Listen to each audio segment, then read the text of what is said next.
প্রধানমন্ত্রী তারেক রহমানের চীন সফরের সংবাদ সংগ্রহে আছেন সহকর্মী মনিরুল ইসলাম মিন্টু।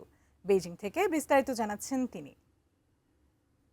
ওয়ার্ল্ড ইকোনমিক ফোরামের ৩ দিনব্যাপী যে সামার দাভোস অনুষ্ঠিত হচ্ছে, তার যে উদ্বোধনী সেশন, সেই উদ্বোধনী সেশনে অংশগ্রহণ করবেন এবং সকালে এই সেশনে অংশগ্রহণ করার পরে তিনি যেটি করবেন, এরপরে তার একাধিক বৈঠক রয়েছে এবং বৈঠকের পর যে চীনের বন্দরনগরী ডালিয়ানা থেকে তিনি যে বুলেট ট্রেন, সেই বুলেট ট্রেনে করে তিনি আসবেন বেইজিংয়ে এবং বেইজিংয়েই তার আসলে তিনি থাকবেন রাষ্ট্রীয় যে অতিথি ভবন, সেই অতিথি ভবনে থাকবেন।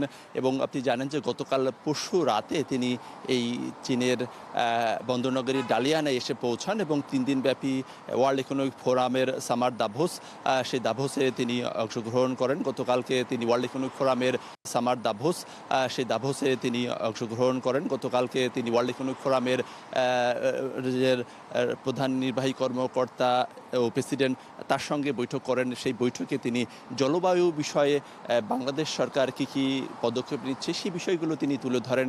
বাংলাদেশ এই জলবায়ু মোকাবেলা, পরিবেশ দূষণ, সেই জায়গা থেকে আগামী 5 বছরে 25 কোটি বৃক্ষরোপণ কর্মসূচির হাতে নিয়েছে এবং সেই সঙ্গে নদী, নালা, খাল, বিল খনন এবং পুনঃখননের যে কর্মসূচি, সেই কর্মসূচিও হাতে নিয়েছে। যে আজকে তিনি যে ডালিয়ানা থেকে বুলেট ট্রেনে করে বিকেল নাগাদ চীনের দাভোস থেকে বেইজিংয়ে এসে পৌঁছাবেন এবং এই বেইজিংয়ে আসার পরে তিনি রাষ্ট্রীয় অতিথি ভবন থাকবেন এবং আগামীকাল এবং পরশু তার গুরুত্বপূর্ণ বেশ কয়েকটি এবং বৈঠকের পরে এই বৈঠকের মধ্যে রয়েছে যে চীনা যে কমিউনিস্ট পার্টি, সেই কমিউনিস্ট পার্টির শীর্ষ কর্মকর্তাদের সঙ্গে এবং আগামী শুক্রবার অর্থাৎ ২৬ তারিখ, সেই ২৬ তারিখে প্রেসিডেন্টের সঙ্গে তার বৈঠক রয়েছে। সব কিছু মিলে বলা যায় এই যে বৈঠক, সেই বৈঠক থেকে বাংলাদেশ এবং চীন উভয় পক্ষ থেকে বিশেষ গুরুত্ব দেওয়া হচ্ছে।